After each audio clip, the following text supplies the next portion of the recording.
বাংলাদেশে এত পরিমাণে তাপদাহ, কারণ মানুষের জনজীবন অনেক কষ্টকর হয়ে গেছে।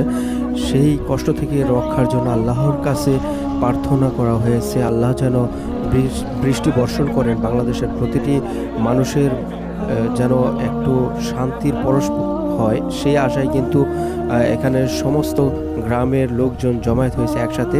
2 রাকাত নামাজ আদায় করা হয়েছে এবং এখানে মুনাজাত করে আল্লাহর কাছে প্রার্থনা করা হয়েছে যেন আল্লাহ খুব দ্রুত আমাদের মাঝে বৃষ্টি বর্ষণ করেন, রহমতের বৃষ্টি দিয়ে যেন আল্লাহ সমস্ত দেশকে ঠান্ডা করেন।